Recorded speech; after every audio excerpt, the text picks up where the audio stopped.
मैं श्रवण कुमार गुप्ता अपने PG class में फिर से आप लोग का स्वागत करता हूं।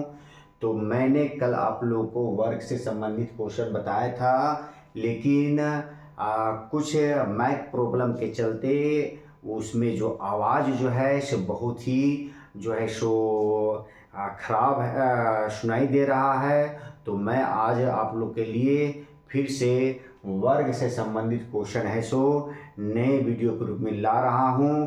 तो आप लोग इसे देखें और इसे फिर से समझने का प्रयास करें।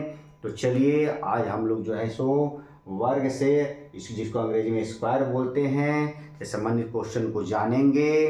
तो जो नए स्टूडेंट मेरे वीडियो को पहली बार देख रहे हैं वो इसको एक बार इसको लाइक कर दें, सब्सक्राइब कर दें और शेयर करें, और हो सके तो बेल बटन दबाना ना भूलें। यदि आप बेल बटन दबाते हैं तो मेरा नोटिफिकेशन आपको हमेशा मिलता रहेगा। तो चलिए समय को देखते हुए आज हम लोग वर्ग से संबंधित क्वेश्चन है सो जानते हैं। वर्ग का मतलब होता है कि कोई भी संख्या को जो संख्या दिया गया है उसको 2 बार गुना करना ही वर्ग कहलाता है।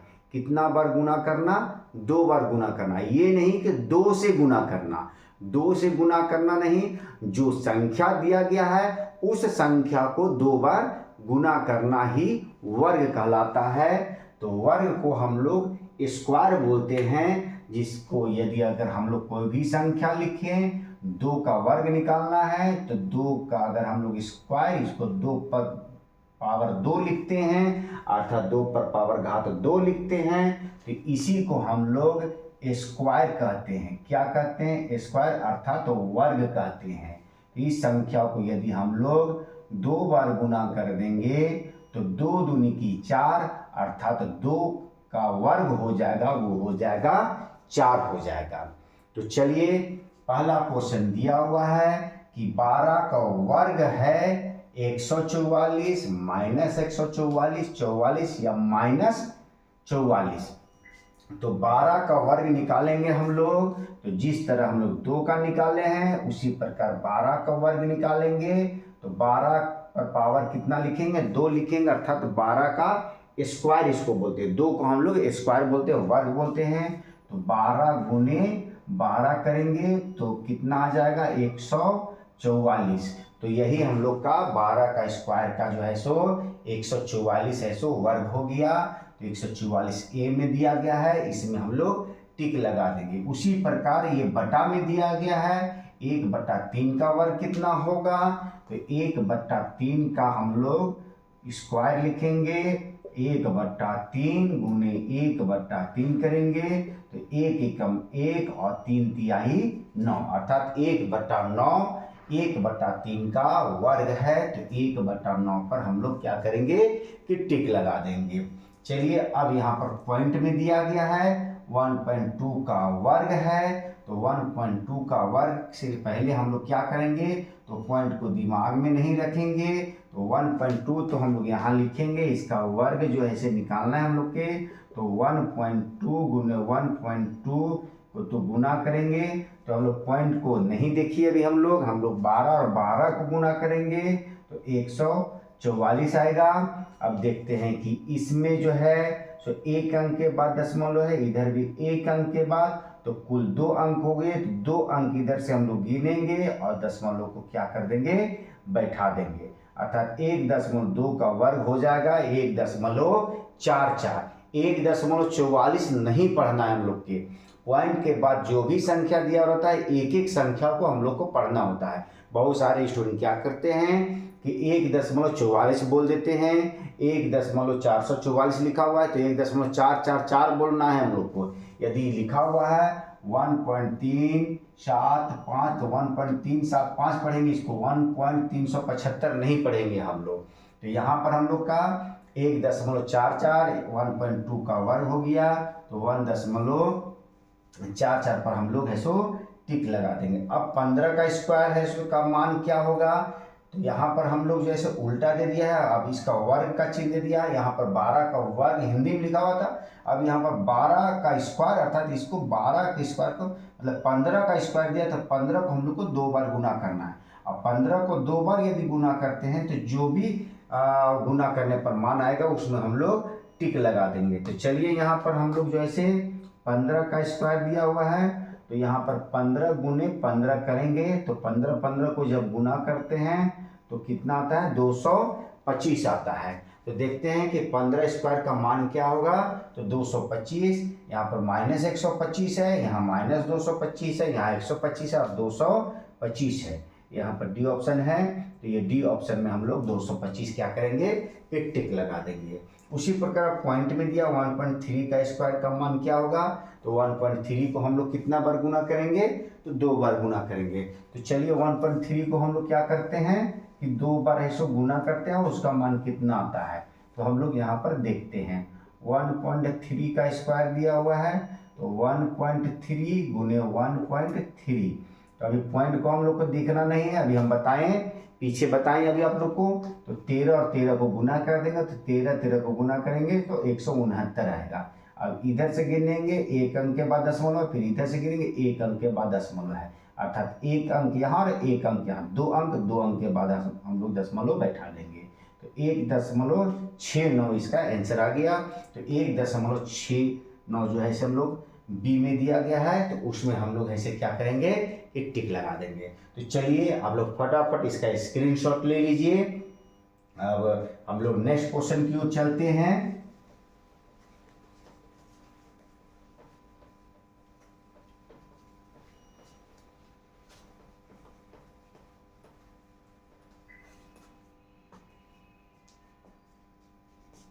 छठा क्वेश्चन बोल रहा है किसी भी सम संख्या का वर्ग हमेशा होता है। ए में सम, बी में विषम, सी में अभाज्य, डी में नन, अर्थात इनमें कोई नहीं। तो चलिए यहाँ पर बोल रहा है किसी भी सम संख्या का वर्ग हमेशा क्या होता है, तो कोई भी सम संख्या आप लोग ले लीजिए। तो सम संख्या, विषम संख्या, अभाज्य संख्या, पूर्ण संख्या, परिमेय संख्या, अपरिमेय संख्या हम आप लोग को बता चुके हैं। तो चलिए यहाँ पर कोई भी संख्या आप लोग सम संख्या ले लीजिए।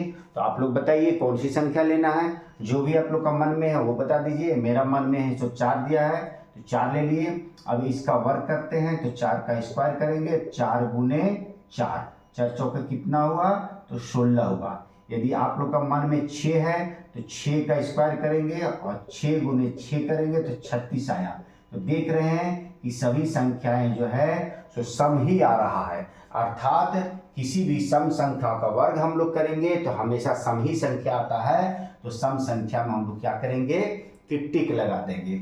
उसी तरह यदि पूछा जाएगा किसी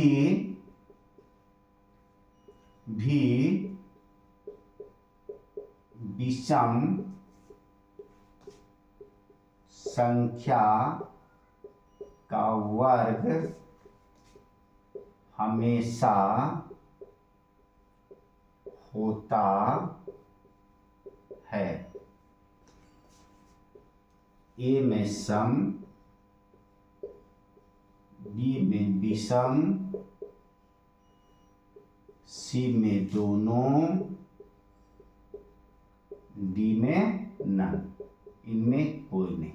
तो चलिए 2 को हम लोग ऐसे विषम संख्या लेते हैं। चलिए विषम संख्या ले लिए 1 और 3।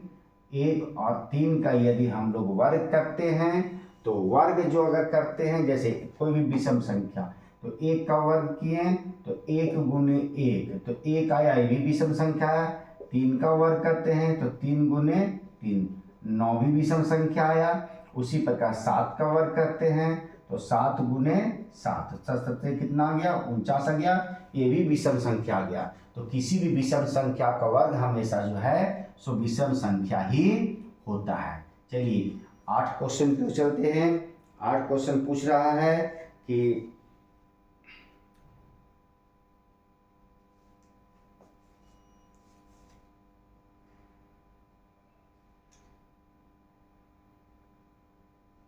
निम्न में किस संख्या के वर्ग का इकाई अंक 1 है? ऑप्शन 10, 11, 13, 15। तो निम्न में किस संख्या के वर्ग का इकाई अंक 1 होगा? यदि 10 का वर्ग करेंगे तो 10 दहा के 100 होगा। 11 का वर्ग करेंगे तो 11 का यदि हम लोग गुना करते हैं, वर्ग करते हैं, तो 11 गुने 11 अर्थात 121। इधर से इकाई दाहिने सैकड़ा पढ़ते हैं तो इकाई अंक 1 है, सो 11 का होगा। तो 11 का जो है सो वर्ग है सो इकाई अंक कितना होगा? 1 होगा। चलिए 9 क्वेश्चन की ओर चलते हैं। 9 क्वेश्चन पूछ रहा है 27 के वर्ग का इकाई अंक है। ए में 7, बी में 8, सी में 9, डी में 10। तो 27 का वर्ग का इकाई अंक हम लोग को बताना है। तो 27 को हम लोग यहाँ पर लिखते हैं और 27 का वर्ग निकालेंगे तो आप लोग 27 का भी वर्ग निकालना है तो 27 का भी वर्ग निकाल सकते हैं, और नहीं तो इकाई अंक का वर्ग निकालिए सिर्फ। तो 7 है इकाई अंक, इसका वर्ग निकालिए तो 7 गुने 7 लिखेंगे और 7 से तो कितना हो जाएगा? 49 हो जाएगा। तो इसका इकाई अंक कितना है? तो 9 है। तो 9 जहाँ पर उसमें हम लोग टिक लगा देंगे। अब चलिए 10 क्वेश्चन देखते हैं।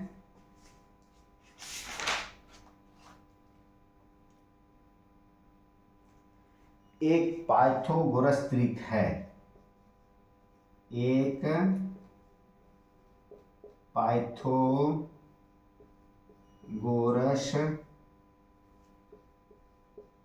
त्रिक है।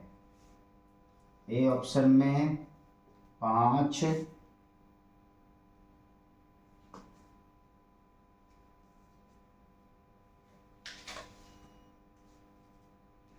5, 12, 13, 5, 12, 13। बी में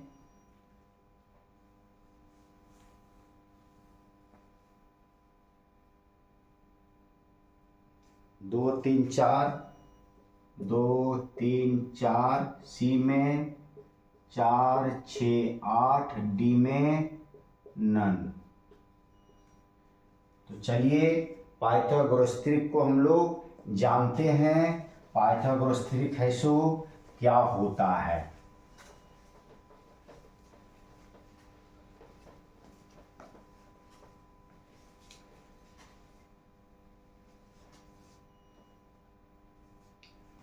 तो पाइथागोरस त्रिक होता है, उसको समझने के लिए हम लोग एक समकोण त्रिभुज बनाएंगे। ये हम लोग का समकोण त्रिभुज है। इसको ए बोलते हैं, इसको बी बोलते हैं, इसको सी बोलते हैं। इसको हम लोग जो है सो अंग्रेजी में पी बोलते हैं, इसको बी बोलते हैं और इसको एच बोलते हैं। तो यदि इसमें एच अर्थात जो बड़ी भुजा है उसका वर्ग जो है सो अर्थात एच स्क्वायर बराबर जो है सो पी स्क्वायर जोड़ बी स्क्वायर जब हम लोग का हो जाता है, जब दोनों तरफ इक्वल हो जाता है, मतलब कर्ण का, और इसको हम लोग बड़ी भुजा को कर्ण बोलते हैं, इसको आधार बोला जाता है और इसको लंब बोलते हैं। तो यदि कर्ण का वर्ग, लंब का वर्ग और आधार के वर्ग का जोड़ हो जाएगा तो यह जो है से पाइथागोरस त्रिक होगा। तो इसमें जो सबसे बड़ी भुजा जो है हम लोग देखेंगे बारी बारी से कि बड़ी भुजा को यदि हम लोग बैठा देते हैं, मान लीजिए यहाँ पर बड़ी भुजा 13 है, यहाँ पर जो है सो 12 है और ये है सो 5 है। तो हम लोग जो ऐसे इस सूत्र में इसको ऐसे बैठाएंगे। तो यहाँ पर ये 13 दिया हुआ है, 13 का स्क्वायर लिखेंगे। यहाँ पर p है सो 12 का स्क्वायर दिया हुआ है, और ये दिया हुआ है 5 का स्क्वायर दिया हुआ है। 13 का वर्ग करेंगे तो 169 आ जाएगा। 12 का वर्ग करेंगे तो 144 हो जाएगा, और 5 का वर्ग करेंगे तो ये 25 हो जाएगा। तो 169 यहाँ लिख दिए, 144 और 25 को जोड़ेंगे तो 169। तो दोनों तरफ यदि बराबर आ जाए तो इसी को हम लोग पाइथागोरस त्रिक बोलते हैं। तो वही ऑप्शन हम लोग का सही होगा। तो ए ऑप्शन जो है सो हम लोग मान बैठाए हैं, तो यही ऑप्शन इसका है सो आंसर होगा। 2 और 3 और 4 को भी आप लोग बैठा कर देखिएगा, तो दोनों तरफ आप लोग का बराबर नहीं आएगा। यदि बराबर आएगा तो वो पाइथागोरस त्रिक होगा, और बराबर नहीं आएगा तो पाइथागोरस त्रिक नहीं होगा। तो आज इतना ही। आज हम लोग स्क्वायर है सो जाने हैं। कल हम लोग है सो वर्गमूल पढ़ेंगे कि वर्गमूल है सो कैसे निकाला जाता है। तो चलिए, अगर आप लोग को मेरा वीडियो आज का अच्छा लगा हो तो आप इसे एक बार लाइक कर दे, शेयर कर दे, और जो है सो इसका प्रचार करें। तो चलिए, हम लोग नेक्स्ट टाइम में फिर से मिलते हैं। तब तक के लिए सभी को have a nice day, take care.